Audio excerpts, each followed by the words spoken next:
Okay. All right. Well, yeah, I'm here to talk tonight about how you can prepare your urban trees for storm damage. And as Elizabeth said, my name is Ryan Pankau. I'm the horticulture educator here out of Champaign-Urbana, and I do have a lot of experience as an arborist. That was kind of my first job out of college.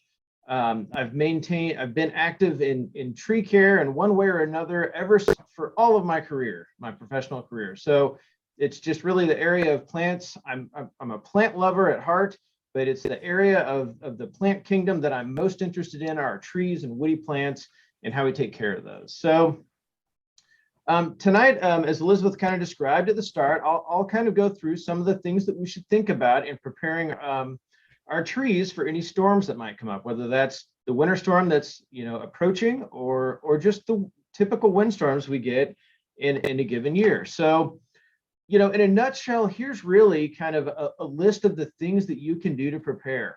And I put a big exclamation point beside prevention. I'm going to talk about that quite a bit tonight, that really there's not any just magic cure for storm damage or any just one special thing that you can do. But a lot of what I'll talk about tonight is really just some of the basic tree care that we need to provide our trees that a lot of times they don't get. And a lot of times it's that storm damage that really draws our attention to tree health.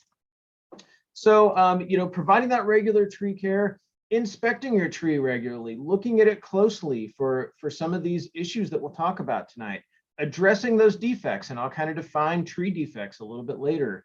When you do have some storm damage, repairing that storm damage, and I'll talk a little bit about that in another slide too, exactly how we do that. Pruning is the answer to a lot of these issues in both young and old trees. So I know a lot of us that most of the pruning we do is just to lift up those limbs and get underneath our trees, but there's a lot more to pruning, and we'll talk about that tonight. And finally, I just always want to mention mature tree care, because as trees mature in age, they need different care, just like we do. So an aging tree may be growing out of its space and not having much more additional area for root zone, and that's something that we need to think about and kind of plan for in our care. So let's start with the basics of site selection and planting of trees. So there's a lot of these issues that we can kind of resolve if we get the right tree in the right location. So, and if we plant that tree correctly. So at the right here, I have a really great site that UVI Extension's put together on selecting trees for your home. And it's really searchable is what I like about that. So you can either search by trees, you can search by you can see by size, by tolerance, by exposure, by tree use. There's a lot of different ways you can search for a tree, but you need to consider all the characteristics on your site. And really one of the most important tree characteristics that is underestimated is the first one right here, the size of that plant. I think so many people just can't imagine that mature size of the plant when they're planting that tiny seedling. So that's really probably, as far as siting a tree, that's one of the biggest mistakes, is the tree is going to get too large for that spot that it's planted in. But then also understanding the individual needs of that tree as it relates to your site are quite important. And so while we can look at some of these, larger site characteristics like the location of the landscape, there's a lot to do with microclimate as we try to place this tree in your yard or in a space in an urban area. So if we take a look at this kind of example yard right here, the moisture level that plant receives can vary widely based on, where the runoff comes off your roof, where does water pond in your neighborhood, or where does it flow through your yard. So those moisture levels can be quite different just with a few feet of difference in an urban area. Temperature is incredibly important.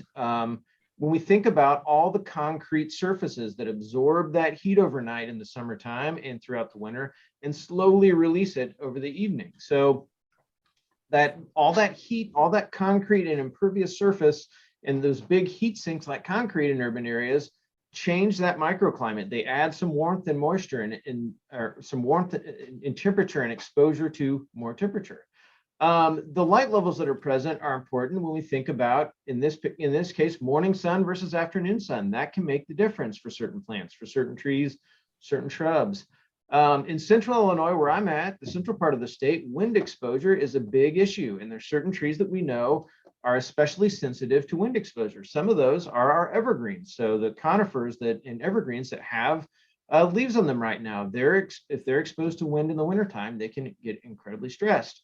Urban soils is a whole nother presentation that I've given in the past. And if you're interested in a talk about tree care and urban soils, in our 4 Seasons webinar series on YouTube, you can find an old recording of a presentation I gave called Tree Care and Urban Soils. And just some of the take-home message on that is that soil conditions can vary widely just in a few feet space in an urban area. And that's because we've built homes, we've built roads, driveways, all kinds of things in that space. And so there's been all kinds of past impacts on that soil. And finally, one of the biggest things that I think about with respect to storm damage and the structural integrity of a large shade tree is the presence or absence of targets beneath it. So in this tiny backyard right here, if you think about a mature tree and its canopy spread, there are going to be targets underneath that, whether it's a fence or the little garden shed you see or parts of the home. Limbs are going to extend over that if you want a large shade tree there. So this is probably the kind of yard where we would pick something much smaller. So those targets are important when we consider that risk assessment. So it does all begin at planting time, and I can give you some great tips here on planting that we'll go over in the next couple of slides. And so whether it's a large balled and burlap tree like you see on the left or a potted plant on the right, there's a right and wrong way to plant those. So one of the first steps that most people don't realize or are unaware of is that you need to identify the root flare at the base of that plant. And the root flare is simply where the trunk starts to flare out and turn into root tissue. And so we found that area is really important that we leave it exposed at the soil surface and we don't bury it too deep. And the issue is that a lot of times the plant materials we get have that root flare already buried in the pot or the ball and burlap. So if we plant it at the depth of the top of the pot or the top of the ball, that plant's already too deep. So that's step one. And we'll look at that in the next couple of slides. I have a few slides depicting that. But also a really wide and usually not too deep, but shallow hole is what I'm typically trying to dig. So, 3 times the width of that root ball or the roots that come with your plant is kind of a rule of thumb to start with, but the wider you can go, the better. And in the case of this little English oak that I planted at the right there, I probably could have even made that space wider, although that median didn't allow for enough room for a little bit of a mower pass and a little bit of turf. But, that's probably meeting the specification of 3 times the width of that root ball, but we could go even wider. If you can mulch wider, if you can stand to have a wider hole like that, please do so at planting time. So as you're digging that hole, assess the quality of the soil. In an urban soil that has been really mixed up, you're going to see a jumble of different colors. That's the sign of not the greatest soil. So if you have options and you can pick a different part of your yard, maybe you would plant it somewhere else where you can find more natural soil horizons or a more even color. In central Illinois, we have really dark, rich soils, and you shouldn't see a lot of color variation in that upper 10 or 12 inches of soil. You should see a fairly even change in color if it's a relatively undisturbed soil. Where in an urban area that we've kind of graded and mixed things up, you'll see kind of a jumbled up mixture. And finally, mulch is one of those main, just huge recommendations you'll hear all the time from tree people. It retains moisture, it helps mimic a natural forest soil environment, and just if you had to pick one of the single best things you could do for a tree, adding mulch and maintaining that in its root zone would be the best thing. So let's start by talking about container plants and how to plant them at the right depth. And so here I have a little river birch and a little red bud that I planted last fall. And if you see at the left, here's a zoomed in kind of picture of the river birch right here, and you can see that first root kind of starting to come off the trunk right there. And if I dug out a little bit, you'd really see that there's another root right there. And here's, so that's the start of the root flare. So it's not super obvious where that starts at. Now, when I dug into the red bud at the right here, look at how far down I went.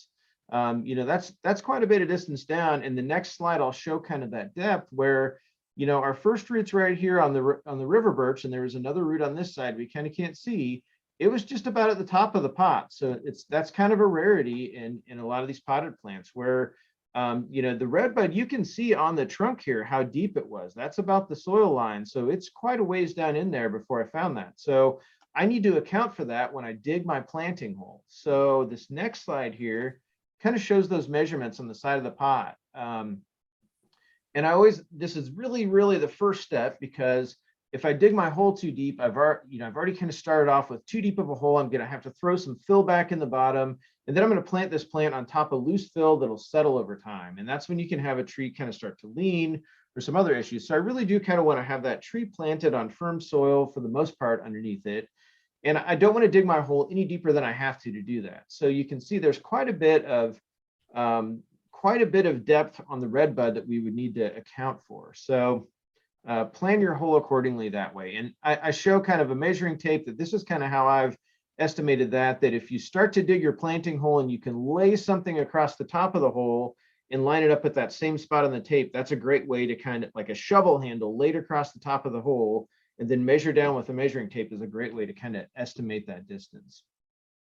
Now, if you choose to plant a balled and burlapped plant, that's kind of a whole different ball game, and that gets into a really heavy root ball for one thing. In my experience, my preferred plant material are those smaller potted plants, because they're just not as stressed as some of these bigger balled and burlap plants. And then also that whole ball and burlap process really tends to bury these plants, where the top of the root ball had even included some of this limb right here. So I could tell at the start, before I even dug the hole, that I had quite a bit to excavate. And if you look at how far down it is before I found the first root, that is a lot of trunk that would have been buried, and that causes problems down the road. It's maybe not necessarily something that kills that plant in the next growing season, but down the road, down the line, that starts to really impact tree health. And it's usually 5 or 6 years later that I would be called in as an arborist and would have a problem that should have been fixed at planting time. So especially if you're planting a balled and burlap plant, be really careful and sensitive to find that root flare depth before you start to dig your hole or plant it. So now let's move on to some things that you can look for in established trees. And I'm mostly going to talk about mature trees in this case, but just some of the things that we should look at. And before we get into that, I just want to mention that there are certified arborists you can hire to make these assessments at your home. So a lot of the things I'm going to talk about in the next slides are difficult to assess and do take some experience, where the International Society of Arboriculture has a certified arborist credential that folks can earn. It requires experience, and it requires passing a test to get that credential. They also are required to do continuing education to maintain that credential over time. So if you're interested in finding a certified arborist in your area, the Trees Are Good website by the International Society of Arboriculture is kind of the homeowner's website they maintain. And right here on the website is, you can click on, I actually did click. You can click on Find an Arborist, and that'll bring you to this searchable list where you can find an arborist within so many miles of your location, and just a really easy way to connect with some of these folks. So if you're having questions about this, if you really want your tree assessed, these are the folks that are the most qualified to do that I can recommend.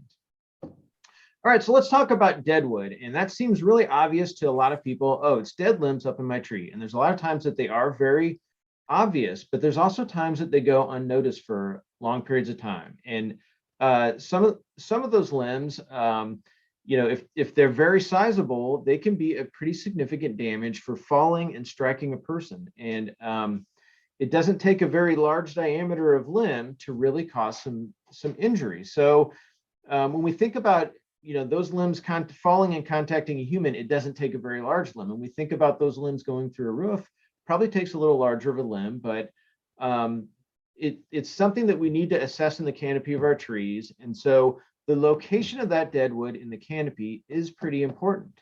So if it's inner limbs that are dead, that are shaded, that's pretty common on a lot of plants. On a lot of oaks, like red oaks, like pin oak, shingle oak, I see a lot of those inner dead limbs. Honey locust is another one that just those plants tend to, when limbs start to get shaded, they let those limbs go. They know that it's not worth their investment to keep those limbs alive.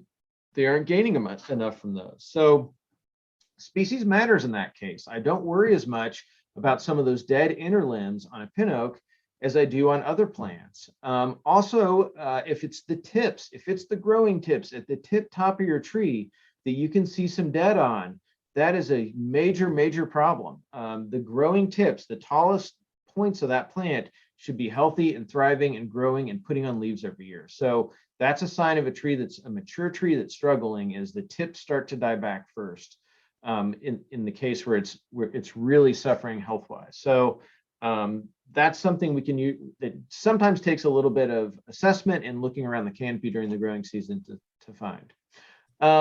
So let's talk about some outward signs of rot and decay. And fungal fruiting bodies, or essentially what we might call mushrooms, are a warning of compromised internal structures. So whether it's the really pretty chicken of the woods you can see in the top trunk there, or this other fungal pathogen that I can't identify that started in the roots of this oak tree. This is actually at my house. This is actually the spot where that serviceberry was being planted at now years later.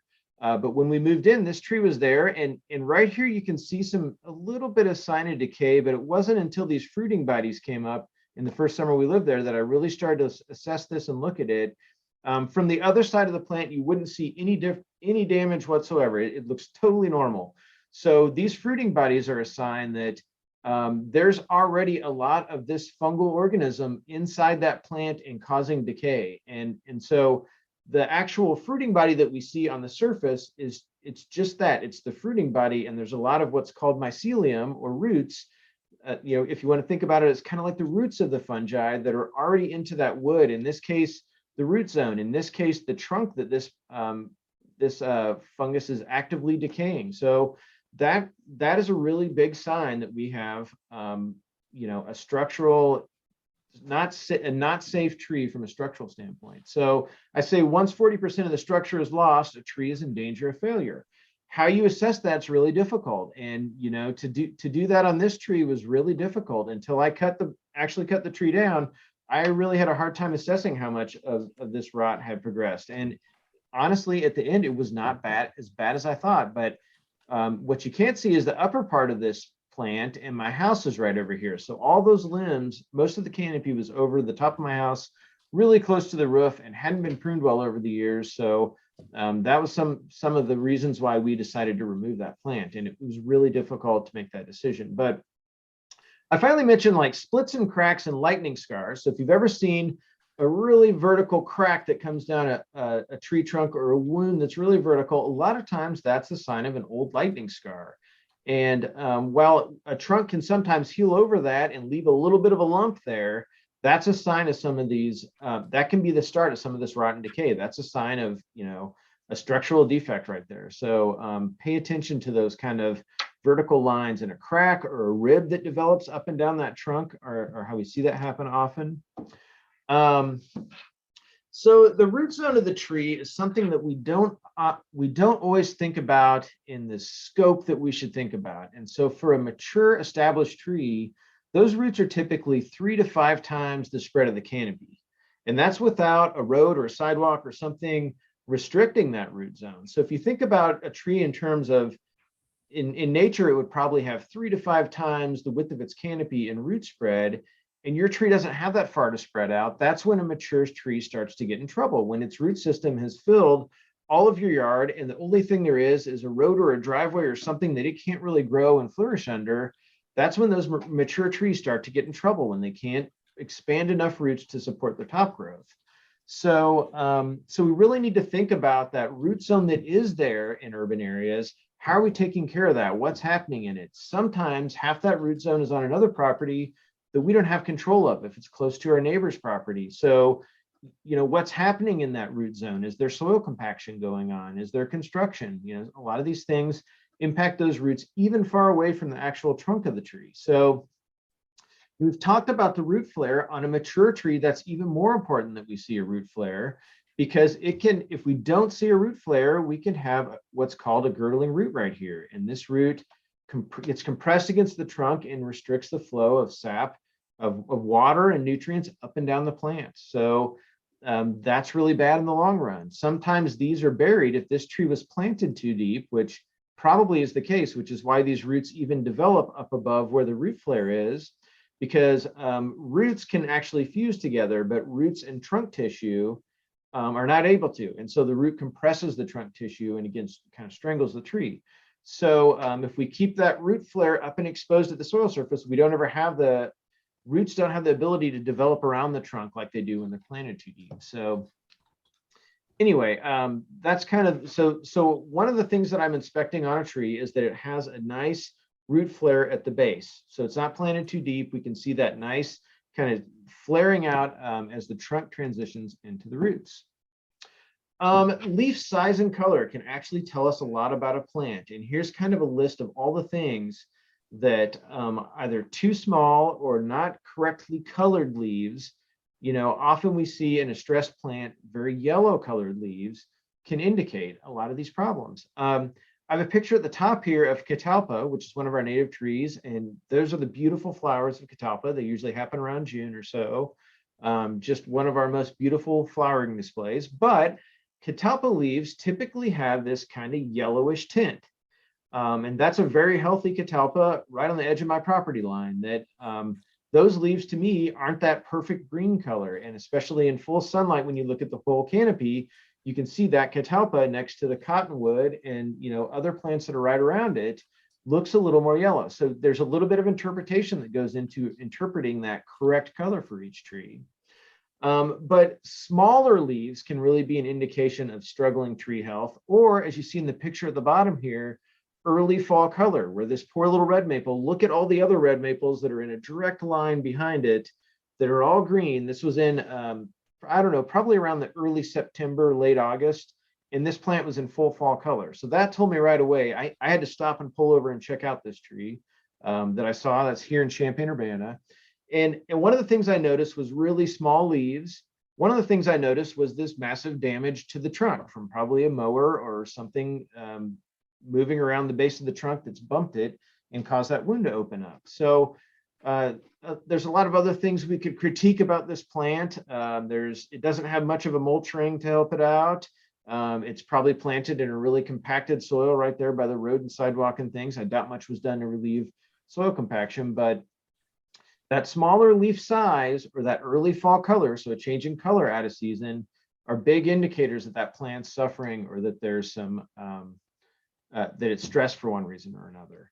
So another indication, and something I saw on this very red maple that we were just looking at, is that its annual twig growth was not very great. So we can identify annual twig, and that's as an arborist, that's one of the first things I looked at in most trees that I went up to and started to assess.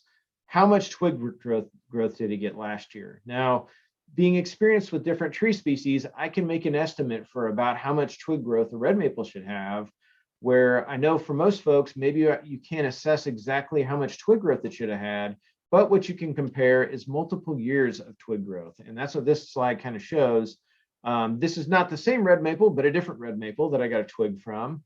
And here you can see what I was showing in the last slide. Actually, let me flip back real quick. Was this terminal bud scale scar. So that little bit of rumply bark right there, that's present and tends to start to fade away over time as this limb gets older, as more growth gets out beyond this point. Bark starts to kind of cover that up. But at least for 2, usually 3, and sometimes even 4 or 5 years, I can find that that terminal bud scale scar. And here you can see last year's growth. So on this red maple, here's what it grew in the current growing season where I got the twig. And here's what it grew last year, which is pretty even. So I see, you know, pretty even amount of growth. So whether or not I know that this 6 to 8 inches of growth or so it's got is good or bad for a red maple, I can see it's had pretty steady growth the last few years. Where what I see in a tree that's starting to really suffer from its site or get stressed is that that growth is slowly reducing over time. And I mean, when I see really stunted twig growth, I'm just seeing a couple inches of growth each year, as opposed to this nice, you know, I don't worry about this red maple. That was probably midsummer when I took this, I think. So it's got, you know, good 6 to 8 inches of growth there. That's pretty good for a red maple. Another sign of annual growth can kind of be assessed with on the trunk. And this isn't totally a rule of thumb. And this is that same girdling root that we were looking at earlier. But if we see a lot of lichen forming, and in this case, you can see the lichen, it's that green stuff that's formed on the bark. That's a pretty good sign that that tree is growing very slowly, because typically trunk expansion would be such that that lichen would get spread out on all the bark plates, because as that tree grows, it pushes bark plates further and further outward and they spread apart. And so with that, that lichen spreads out, where this tree, it's got a girdling root, it's got a lot of problems, its growth has been stunted, we know that. And so you see a lot of this really green growth of lichens. Now, there's other times where lichen growth is just optimal on the plant, and that's not always the case, but that's one thing that we can look at in a mature tree trunk. Another thing to assess is just competition with other plants for this tree, or for the tree you're assessing. And really one of the biggest competitors to trees in the urban setting is turf grass. And how many of us have tried, and I'm guilty of this, have tried like heck to have nice turf grass under our tree, and we don't get that. And either it's from shade or it's for competition between the tree and the grass roots. So if we look at grass roots as shown here, they are heavily concentrated in like the upper 6 inches of soil. Tree roots kind of dominate that same type of area, where tree roots are in the upper, we say 12 to 18 inches of soil are most of the tree's root system. So this is a pretty accurate depiction of a tree root system, where I really don't like those figures that show kind of a mirror image of the tree above and below the ground, indicating that root system goes really deep. For the most part, tree root systems don't go very deep. They stay in the upper soil horizons because that's where all the oxygen is. That's where the nutrient exchange is. That's where all the things they need is at. So they don't have a reason to go down deep because there's not oxygen, which they need for their basic metabolic processes. There's not as much water easily available. And so what winds up happening when we have turf over the top of a tree root system is in a not so plentiful rainfall, that turf just absorbs all the rain and our tree gets next to none of it. So unless we're really soaking that soil profile and all that water is infiltrating deeply beneath the turf, our tree doesn't get much of that water. And similar is the nutrient exchange in the soil. A lot of that's happening up at the soil surface, where there's a lot of oxygen driving that process, and there's a lot of soil microorganisms present. And so the turf's root system just takes all that away from our tree. So anything we can do, that's why I say mulch is one of the single best things we can do. If we can eliminate some of the competition with grass by applying mulch, that's one of the best things we can do for our plant. So signs of pests or signs of diseases is something that is definitely a whole nother presentation, but one of the things that we can kind of start to pick apart is it an abiotic or a biotic stress? So an abiotic stress is something that's caused by the environment, like drought stress we see here on the left. Whereas a biotic stress is something like bur oak blight that we see on the right, where that's a pathogen that's attacked this plant. And those will have different patterns. Drought stress, you're going to see, like on this Norway maple, you're going to see all the tips of almost every leaf across the canopy in an even pattern is going to have that drought stress, those dying tips of the leaves. You're not going to see just one half of the plant or parts of the plant. It's going to be pretty even the way that presents. Whereas a pathogen starts in a spot typically, and if it spreads, it's kind of spreading around the canopy from that spot moving outward. So really, some of this signs of pests and disease is really looking at that pattern and how it develops over the canopy. Did you see it last year? Did it just pop up this year? And so a lot of that is really kind of a puzzle that a certified arborist may need to put together for you. But if you can think about some of these details ahead of time, these are the kind of things they're going to want to know. What's the pattern? Is it lower limbs? Is it upper limbs? Are the inner branches affected? Are the outer limbs? So what's the pattern across the canopy is probably one of the most important things you can observe if you don't have necessarily the knowledge to identify it down to the pest or the pathogen. So tree hazard assessment, I'll talk about for the next few slides. And what this, what we're doing here is trying to look at the outward signs of that trunk and assess internally, like in this case, this limb failed and there's a bunch of rot right in there. That's something we could have predicted from the outward signs that branch union gave us. And so for the rest of the talk, we're going to look at a lot of different branch unions, especially when we get into pruning and talk about all that. But when we start to look at, a potential hazard tree, so a tree that has the potential to hit something in the landscape, again, it has to have a target underneath it. So when I was looking at trees in clients' yards, I was really looking at if this tree does have a defect we can identify and it's going to fail, will it hit your house, or is it going to fall in the backyard and there's not much below it? So, some of that common sense goes into the assessment of this and how much time and money it's worth to try and treat some of these. So defects and decay, we've kind of talked about a little bit, but there's a little bit more to that up in the tree canopy. We've kind of talked about the base of the trunk. So let's advance to the next slide here and look at kind of what are we talking about when we say defect. So for an arborist or a forester like me, a defect is defined by ISA, has a great definition for this I like to use. So injuries, growth patterns, decay, or conditions that reduce the tree's structural strength. So that can be lots of things. That can be a wound like we see at the right here that has kind of some rot associated with it. So a hollow area. It can just simply be the way that branch is attached to the trunk. And so we'll look at that in detail as we talk about pruning in the coming slides. A U-shaped branch attachment versus a V-shaped branch attachment implies different strengths there. A lot of someone that's trained in this can look at a tree trunk and can see some of these trunk bulges or flat areas or spots of additional growth on limbs. And a lot of that can tell us what's going on inside the plant. Most of the wood fiber that a tree puts on its trunk is in reaction to the environment and wind stress and other things. So when I see additional tree fiber getting added somewhere and I see a bulge or I see an abnormal bit of growth, I want to assess that and look at why that happened. So we've kind of talked about cracks that, a lot of times that really vertical crack is an indicator of a past lightning strike. So if that tree is the tallest tree in the neighborhood, it's pretty likely that could have been a lightning strike. But we also have different cracks that kind of develop on the trunk that I don't want you to think if you have a crack or a seam or kind of one of these ridges that comes out of the very vertical ridges that comes out of the trunk, that's not always the sign that tree's structurally compromised. Same goes for a hollow area. That doesn't always necessarily mean that this plant is totally compromised, but it's just something that we need to assess. Leaning trunks are another thing like that, where I've assessed a lot of leaning trees over the years, and that's not always a sign that this plant is necessarily structurally compromised. We don't know. There could have been another tree there that caused that lean over the years.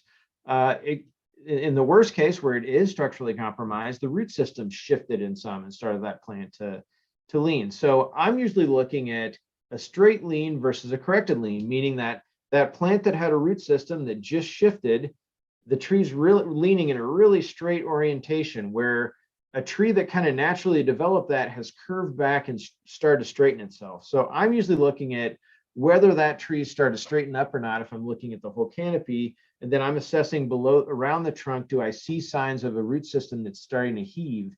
Because you can usually see areas that are starting to come up if the lean is due to the fact that the root system isn't holding it. And so I'm really mostly assessing the side of the root system that's away from the lean. So when I have a tree that's right next to a driveway and it's leaning away from the driveway, that means it doesn't have a lot of roots that went into that driveway. On the side away from the lean, it's got a limited root system that's allowing that tree to kind of lean away from it. And so that's, usually kind of the cause. So in this case, this is a tree at a friend of mine's house that I had looked at before it actually was storm damage. And I took this picture to kind of show the light you could see through there. But if you looked at this before there's a limb broken out and you could see light shining through, to a lot of homeowners, this doesn't really look like all that bad of a wound. And here's kind of a picture from further away where he and I talked about this wound before, because this area, so look at the diameter of the trunk right here. And then as you go up the plant, it gets a lot wider through here. So that this tree is compensating for this defect by putting on additional growth above it, where it didn't do that below. So that was always a weird sign to me on this plant. It was kind of between their garage and their house. And then here you can see where it broke out. And this is, the sign of the rot in a bad branch union is what that is. So if I'd been able to climb up in this plant and look at this branch union from the top before it broke, I could have very, very easily told him that rot had spread from this wound right here all the way up the trunk and had entered this branch union and was compromising it. So I don't know that we would have, if we looked at this closer ahead of time, had said, this tree should be removed. But once this broke, and I wish I had a better picture of the other side of the plant looking back into this broken area, you could really see the rot. And yeah, right away, I would have recommended this tree should go. Where before it actually broke, I would have recommended we looked at this. I don't know that this would have been enough to say, hey, your tree needs to come down. But there's always things we can do, and I'll talk about pruning in a little bit, to reduce the weight of that canopy with pruning when we have something below that we're kind of worried about. Codominant stems is a big problem, and these are all perfect examples of what I'm referring to as a V-shaped branch union. I'll have a few more slides to look at that a little bit later, but essentially what we're seeing is these two trunks get compressed together right here. Bark gets trapped in this area in between any of these, and that starts to cause rot. Just like on the last limb we saw broke out because of that rot behind it, there is rot happening right in the space where these limbs meet on this maple, these are all maples. So red, silver, and sugar maple. And so every one of these trees, this is a bad sign. This is something that could have been fixed with pruning at a much younger age, but at this point we need to just we'll have to address it in the upper canopy. But let's talk a minute for a tree that actually is storm damaged. So say the worst case scenario of your tree does get storm damaged, what should you think about? I mean, some of these things are obvious. Was the tree healthy beforehand? Because an already unhealthy tree with storm damage is an even worse situation.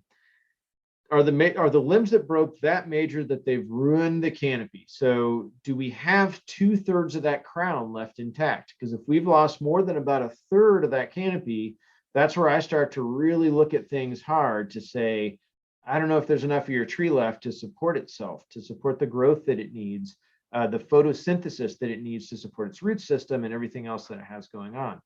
How big are the wounds? A really big tree wound like this, when this stub gets pruned back to right there, that's a really big wound when you compare it to the diameter of the trunk right there. So those are the things that I'm looking at. A lot of small wounds compared to a larger diameter trunk aren't that big of a deal, but a large wound, a wound that is, half the diameter of the trunk, that's a lot of rot that can be introduced to that wound. So one of the things that I think is a big mistake in a storm damaged tree that a lot of us don't think about is that there's two things we probably have to do. First is get things that are hanging out of the canopy, and then each one of those pieces that was hanging somewhere broke from another spot.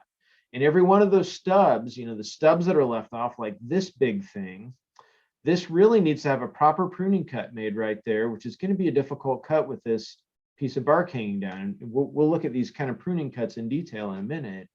But if this, although we don't have, the hanging limbs probably on the ground here, we need to clean up this cut. So that's something that I always want clients to think about as they're cleaning up that storm damage. How many limbs did I pull out of the canopy and from where? And an arborist or someone needs to go back and fix all those damaged spots, because otherwise the tree is not able to kind of grow over those wounds properly and seal out rot and decay. Okay, so now let's talk about pruning. This will kind of be the last section of our of things we can do, but whether it's a conifer in the wintertime like this white pine that dropped a limb on this poor little red bud, or a poorly made pruning cut on this Siberian elm, which is evidenced by the bark stripped down and made this giant wound. There's a lot that we can prepare these trees for, so this kind of damage doesn't happen, with corrective pruning, with identification of some of these branch unions like this hickory that have some rot associated in them. And this is something that you could have found from the ground before that limb actually broke out. So let's talk for a minute just about proper pruning cuts. How do you make a proper pruning cut? And really it all starts with kind of identification of the branch collar. And so the branch collar is kind of this, rumply bit of bark at the base of each branch union. And on some species, it's much easier to see. On some limbs, it's much easier to see than others. But we need to leave that intact. So that's what this pruning cut's showing you, is in this hypothetical situation here where this limb was pruned off, all of this branch collar tissue is left intact right here. And that's the material that's ready to just start growing around that wound. And we say trees don't heal, they seal, because they're not able to regenerate tissue. Like for us humans, when we get a wound, our bodies can regenerate that tissue and grow new tissue.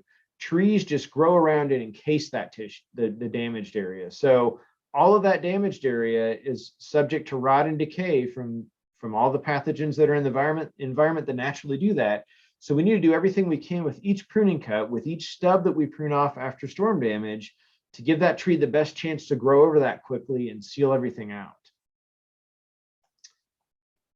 So here's an example of kind of a crabapple limb at my house that really is just about like the picture we see, where you can just really see that branch collar tissue.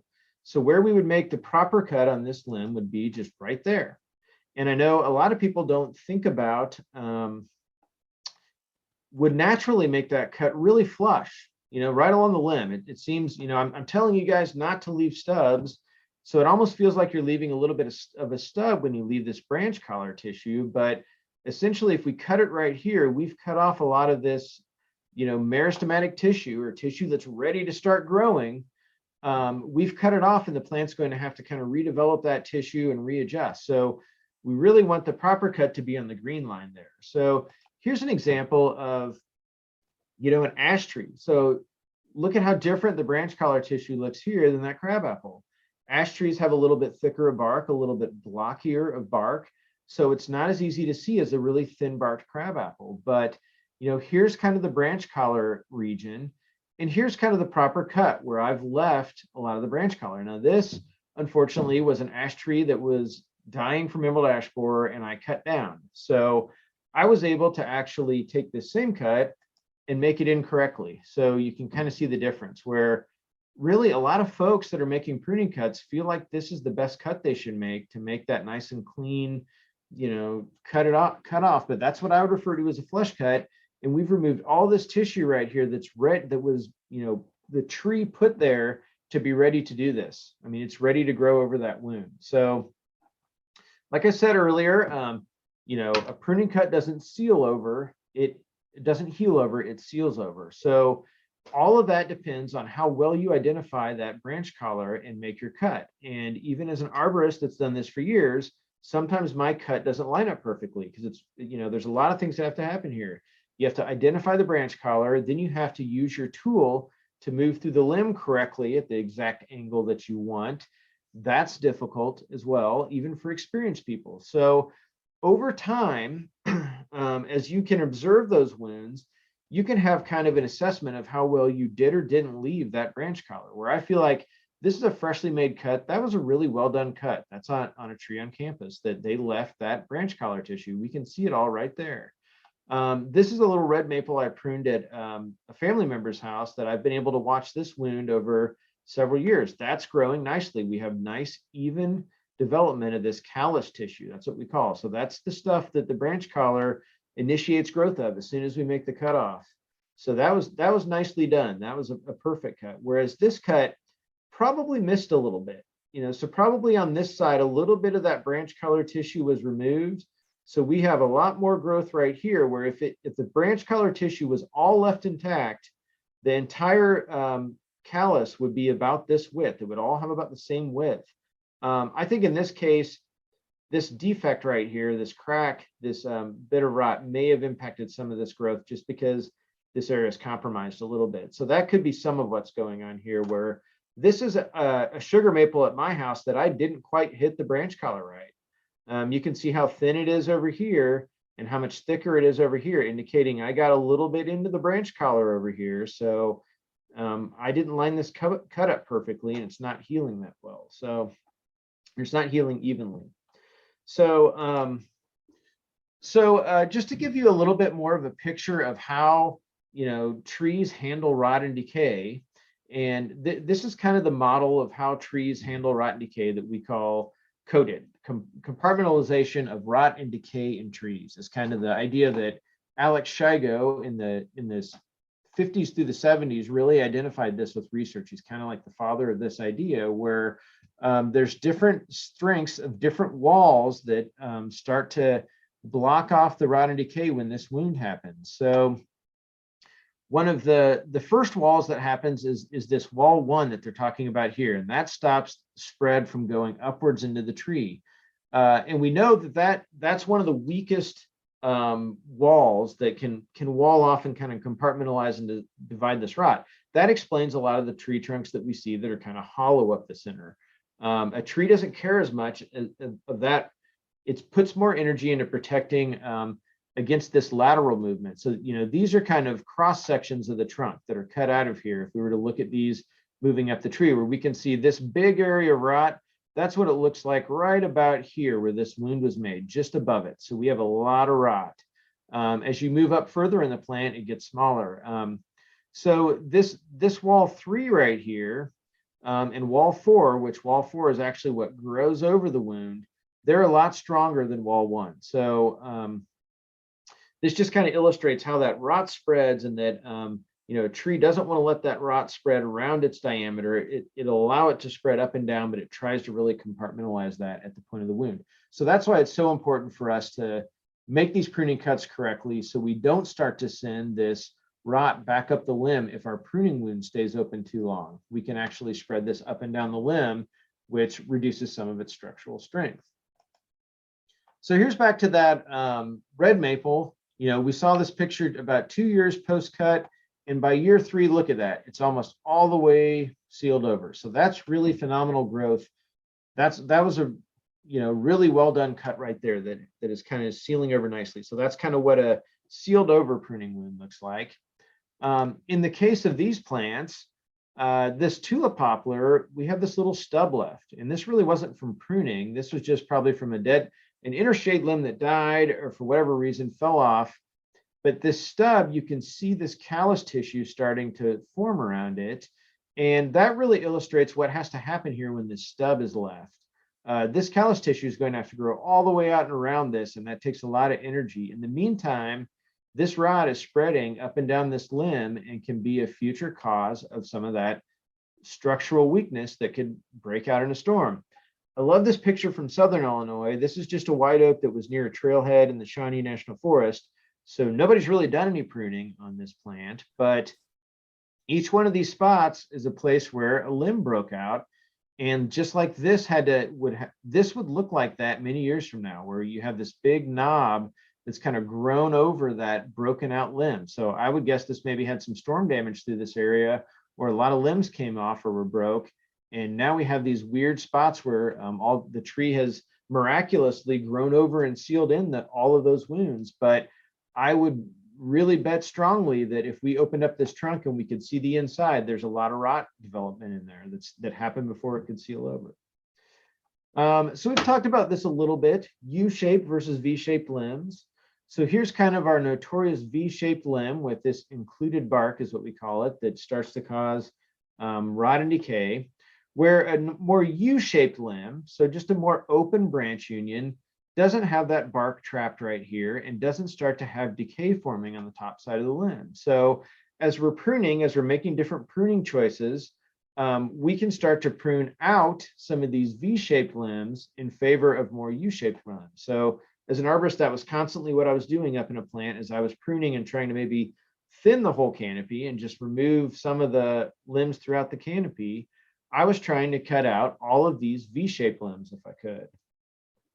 So I think the next slide is also about this, where I show kind of an example here of, this is a Bradford pear, which is notorious for narrow branch unions that, broke out, and kind of shows us that included bark really well. And so, Bradford pear, a calorie pear, is, the ornamental pear trees we see around a lot. And they're just really notorious for about having a big clump of branches come out of the trunk at one point, where you have a lot of this included bark on all these branch unions. So they get really large, and then they just kind of peel apart like a banana in a windstorm. So it's just one of the big problems with that species. Here's the Pignut hickory that we kind of saw earlier. And so this is one where, yeah, I could have definitely identified before this limb broke out that there was some damage, right? There was an issue going on right here. We would have had a really V-shaped branch union, and we would have had this big bulge kind of sticking off the limb. You can see it here too. It's twisted a little bit as the limb came down, but there would have been a big bulge sticking off the side. And especially as an arborist, if I could climb up here and look down into this branch union, I could see this rot developing. And then I would know we need to do some pruning to reduce some weight. And so had we been able to reduce some weight out here in the tips of this branch, we might have been able to prevent this break from a storm. On the same property in a different location, another Pignut hickory, that you can see this exact thing. And in this case, this main trunk is a lot larger than this stem, where in the last picture, we kind of had stems of equal size, but you can really see kind of that bark that's getting trapped right here, this big bulge it's kind of making, that as the tree tries to kind of grow around that bark each year and encase all that. This would be one of those limbs that I'd almost recommend it needs to come off down here, or we need to, again, reduce some weight out here in the tips to prevent this branch from breaking down the road. So here's a sugar maple that has a suspect branch union I've identified right here. You can kind of see from the front of it, not too identifiable, but from the back side, we can look and we can see this included bark. We can see this area that was kind of that's bulging, all the trapped bark that's kind of being pushed up in there.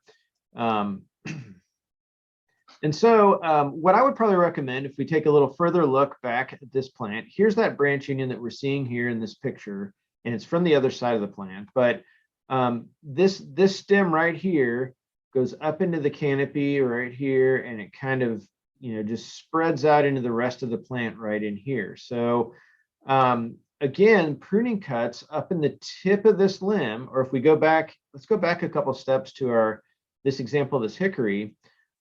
Pruning up in the tips up here reduces more stress on this limb than if I took off a side limb right here. So all this weight up here in the very tip, it has this entire lever. This basically, it's like a lever arm that puts stress on this branch union. So the weight out here is really what I'm looking at to prune to try and fix some of this issue. So same thing with this sugar maple that we're looking at. To fix this problem, I would look at trying to remove some weight up in here to reduce the stress on this. And I'd even look at making some pretty drastic cuts on this limb, because over time, over the next couple pruning cycles, what's up here in the rest of the canopy can send out some lateral stems, some lateral branches, and can grow into this space. So we can slowly, essentially kind of fade this giant limb out of the canopy essentially over time by doing that's actually called a subordination cut. By subordinating the growth of this limb to the rest of the canopy, we can kind of thin it out and make room for other things. So this is a sycamore at another house that I looked at, and it actually is an example of a really nice U-shaped branch union. So, but why I'm looking at this closely is because if you look at this limb, this tree has a little bit of lean going for it. It actually has it's a little bit hard to see, but it's actually kind of straightened and corrected a little bit of that. It has some competition from a sugar maple right here that's probably what's kind of pushed it this direction over time. So that's explainable to me. I'm not worried about the little bit of lean we have, but what I'm worried about is this limb that's overly large and really extends well out over the roof. And so all this material from about here on out is right over the roof. And I'm worried that it's getting really heavy out here in the tips where that weight really has an effect. And so what I'm recommending on this plant is probably some pruning to reduce this weight out here. I have a nice looking U-shaped branch union here. So I should have a strong branch union. If I can just provide it a little bit of additional pruning right here, then I can help this branch union last a little bit longer. Oh, sorry, I didn't mean to advance there. And so another thing that we can do, and arborists typically look at in this situation, if we do have a suspect branch union right here, some of the preventative measures we can do are attaching a supportive cable from the tree trunk out to this limb. So that's something that happens in conjunction with pruning. In this case, I think since I had a nice looking branch union, I think I probably would just address this with some pruning out here and not worry too much about this limb after that. I think it probably needs a little bit of roof clearance, But again, taking off this whole limb, I guess this doesn't attach to it, but if this were a lower limb off of this, that wouldn't really take much weight off of this branch union. It's really the pruning out here. So we can prune out here, we can install a cable across here to help support it. And then also, if we looked at this branch union and it really was a V-shaped union and was really pinched and stressed, we can actually install a bolt across through here through the entire trunk. It's a through bolt with nuts and washers on the outside of that through bolt. And that would help kind of keep that secure and snug there and not allow that branch union to separate in a storm. So those are obviously all things that we would need a certified arborist or someone else to do. We're not going to climb up there ourselves and do all this work. But I just want folks to know that there are things we can do with a mature trees canopy to kind of address some of these issues once they're identified. Also, in that same note, I'll say young tree pruning is incredibly important. So pruning in the first 5 years of a tree's life really can set the stage to not have some of these things develop down the road. Now, this limb grew much further after 5 years, but a lot of cases, some of this pruning early on can prevent some of this. So if you're interested in learning more about young tree pruning, that ISA website I mentioned earlier, treesaregood.com, has some really good informational brochures that talk about how to do young tree pruning. So with that, I'll go to any questions that folks have. If you want to ask that, either I think maybe there's some things in the chat we could address now. We can try and answer questions tonight with as much time as we have, but if you have questions later after the fact, here's my contact information. Shoot me an email. I answer all kinds of tree questions every year.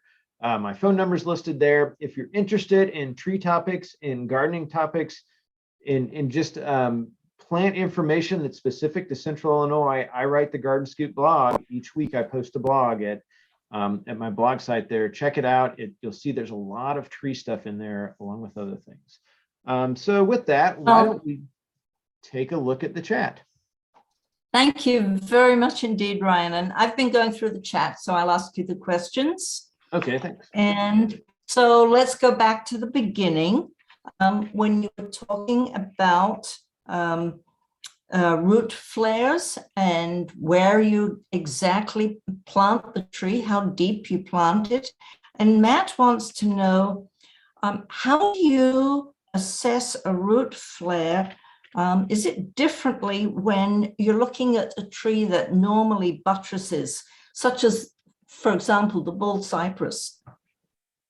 Oh yeah, bald cypress is a great example. That there are a lot of trees we know have a really distinct buttress, but that tends to come at maturity, later in life. So when it's a really tiny plant that we're planting, it makes it a little easier to probably identify, but we don't really have that large, defined buttress at a younger age. So really, while I say we're trying to identify the flare, really I'm trying to find the first root. When I dig down into that pot or that ball and burlap, I'm just digging around really carefully. You don't want to damage the trunk at all as you're doing that. And I'm trying to find, that first root. And I guess if folks are interested in a more detailed, in-depth talk on that, just last fall, it was also for our 4 Seasons webinar series that Extension does. I did a talk on, root collar disorders. So a lot of that presentation talks about proper planting depth, how to identify the root flare, and I have tons and tons of pictures. And I think that recording was just posted to the statewide YouTube page. So there is a recording out there of that goes into a lot more detail. But to answer your question, Matt, it should be easier to see on a bald cypress or a plant like that, even though it's not super defined when it's little. And I'm just again looking for that first root coming out, and that's how I'm kind of setting my planting depth. Well, sort of associated with that question, is there a problem in a tree that has been growing in a pot for a long time before you bought it, that's been planted too deeply? And therefore, should you actually choose a different tree when you're out choosing which tree to buy?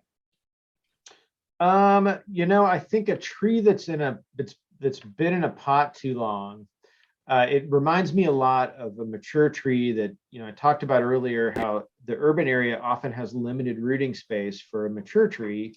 So the top keeps growing and the roots get to a point where they just can't get enough area expanded. And so you start to see decline in the top of the plant because the root zone's just stuck. It can't grow any further. Same thing happens for a plant in a pot. It starts to show us signs in its foliage. It'll have overly small, it's just like signs of stress of that little red maple we saw with early fall color. It'll have really small stunted leaves. There's a lot of signs that I would see of a plant that's been in a pot too long. And so I wouldn't be concerned if I saw what I felt like was a full healthy canopy of that plant.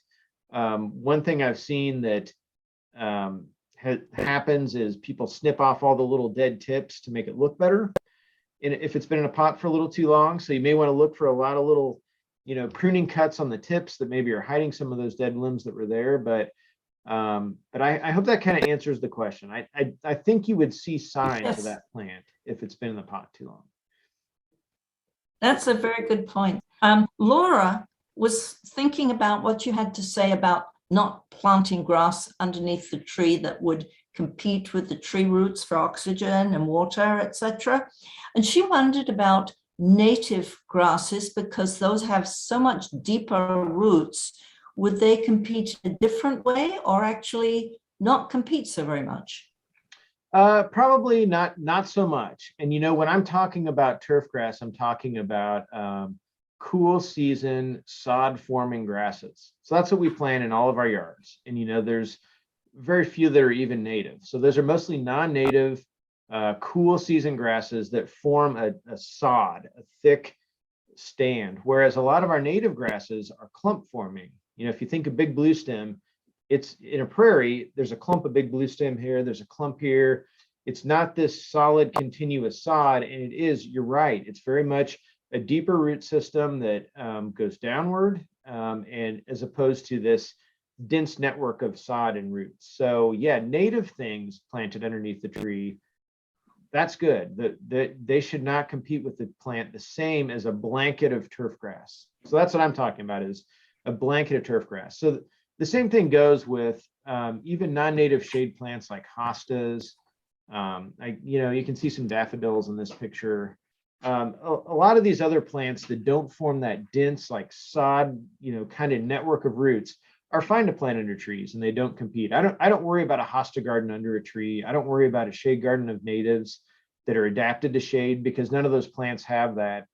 Again, that same type of root system as sod forming turf grass that needs really kind of full sun to grow. So excellent. Just briefly, I've heard that you can get a crack down the side of the trunk that's facing the south because of winter sun. And I'm wondering if you see that your tree is likely to suffer from that, what can you do to protect it from that? Oh, sure. Yeah, that is a really common issue. And we call that frost cracking, or winter damage. I think a lot of times we throw winter damage into a big category of a lot of different things, but that's what I think of on a trunk when somebody says my tree has some winter damage. And it's because probably a lot of those species, it really happens on younger trees, and it happens more prevalent on thin barked trees. So I don't think of an oak as a very thin barked plant, but gosh, a red maple, that's kind of the epitome of a thin bark tree that is subject to frost cracking. So what you need to do, or the best way to protect that, is with some kind of trunk wrap that you apply, but only for the winter time. We're not going to leave that on all season, because in the summertime, that's really detrimental and hurts the bark. And the same thing happens when we plant a tree too deep and we cover that trunk up with soil. We know that bark can actually photosynthesize. So it needs light. It needs exposure to that light to function correctly. It traps moisture against the bark that's unhealthy. It's a dark, moist situation. Great place for a fungus to grow. So that trunk wrap typically just goes on for the winter season. Once the tree, I usually say, once the tree goes dormant, apply your trunk wrap. Once it wakes up and starts to leaf out in the spring, take it off. The material, you'll see lots of different materials sold as trunk wraps in garden centers. I don't really like the plasticky kind of materials. They tend to not be as flexible as the thing that I've liked the most over the years is kind of almost like a cardboard or papery material that you wrap around the trunk. In the event that your tree starts to grow too much, it would just tear that. It's not real restrictive, but again, you need to kind of pull that off every year. So that's another reason why I kind of like that papery material, because it's kind of disposable. You're just going to put it on for the winter, peel it off and toss it, over the summer season, and then put a little bit more of that stuff on later. And there's a million other things you could use that would work that are similar, from newspaper laying around your house to, there's lots of things that would work. You're just essentially blocking the sun from hitting that trunk directly.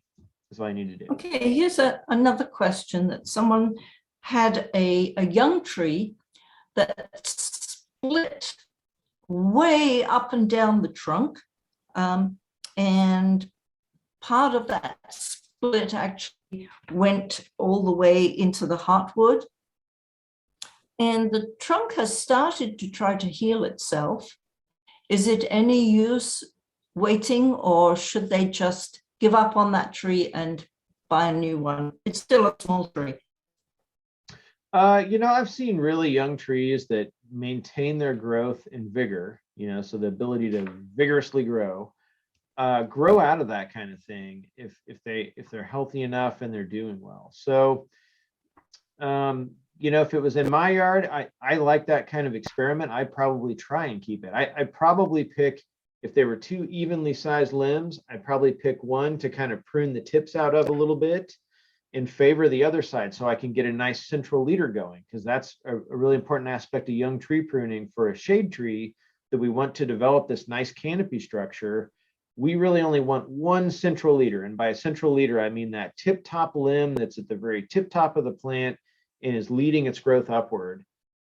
So when I see two what are called codominant stems that are both about the same height, and they start to split, I'm wanting to lower, to kind of reduce the height of one of those with a couple of pruning cuts to let the other one grow. And that's going to reduce a little bit of stress on that crack and hopefully allow your plant to kind of grow together around that. So I hate to say it depends, but it definitely does depend on the plant, its health following that crack, and to assess its ability to kind of grow around and seal that in. So maybe just buy a second tree and plant that as well and watch the two grow and compete, which would be sort of fun. Yeah.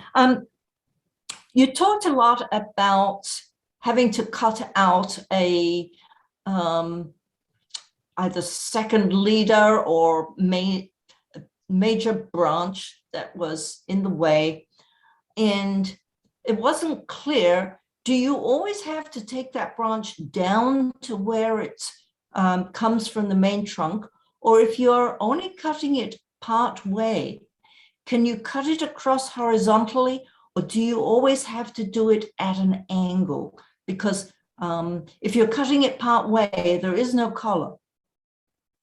Yeah, that's kind of a good question. That is definitely a good question.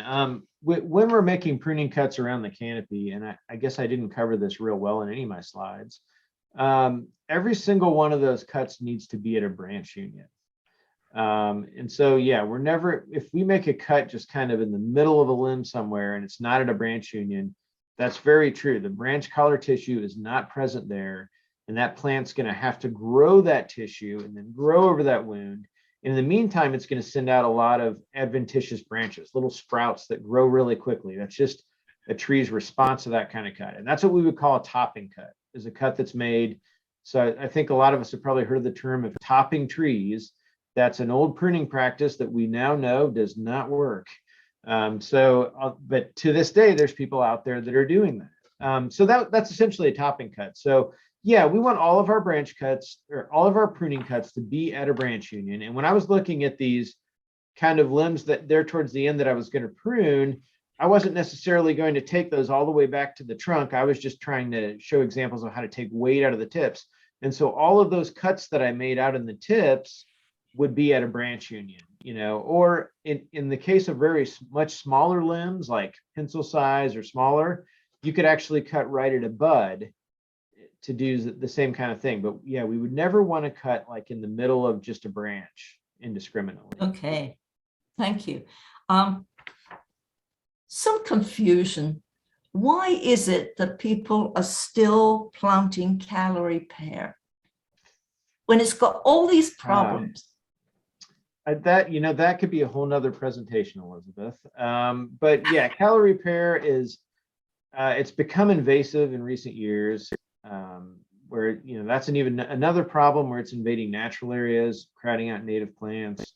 It never was a great structurally sound tree in the first place, but the reason why people are planting it, or the reason why it still is around, is it does have a spectacular flowering display for about a month in the spring. It's one of the first things that flowers, and it's just that there's not a lot of things that compare to it. Maybe our native plums are maybe the next second.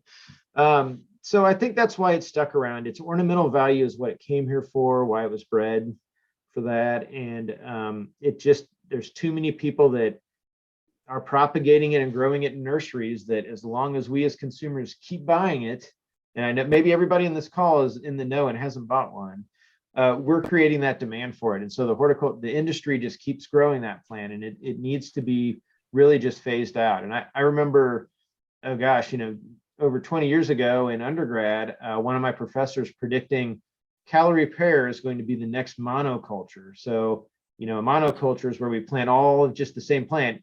And she was predicting like someday our cities are going to be all Callery pear if we don't do something about this. And back then we didn't talk about it as an invasive yet, but we definitely knew that it had these, susceptible to these weak branch unions. Now, on the flip side of the coin, I would say, and I've successfully done this with Callery pears, you can prune them from day one when they're planted, and you can eliminate that branching structure issue with pruning from the day it's planted in its younger years. You can eliminate those issues with branching structure. So it's repairable if you prune early enough. But yeah, I would agree. Like all the problems that plant has caused, and all the heartbroken homeowners that have a 20 or 30-year-old Callery pear that just split down the middle, and in really not that bad of a windstorm a lot of times. I can't suggest that plant at all. Okay, one final question, because we are master naturalists here. And so we're interested not only in trees, but also in birds and insects, etc. And we know that they enjoy dead branches on trees. They certainly enjoy dead trees. So how do you feel about our leaving the dead branches? Or is the dead branch going to finally pull apart the tree and kill the tree? Well, leaving a dead limb, like I showed with the kind of rot and decay model and how it spreads up and down a trunk, you're essentially leaving an open vector for rot and decay to enter that trunk. And how far it spreads, that just all depends. On an oak species, they seem to be very good at handling the spread of that rot within their trunk, where on a silver maple, they just melt apart, it seems like, compared to an oak tree when they have some of those limbs left. So it even depends on the species and its ability to handle rot and decay and to compartmentalize it and block it off from other parts of the plant as to whether I'm comfortable or not with the dead limb, and how immediate I think the need is to prune it off. But the other thing that we think about in the urban environment is all those targets that are underneath it.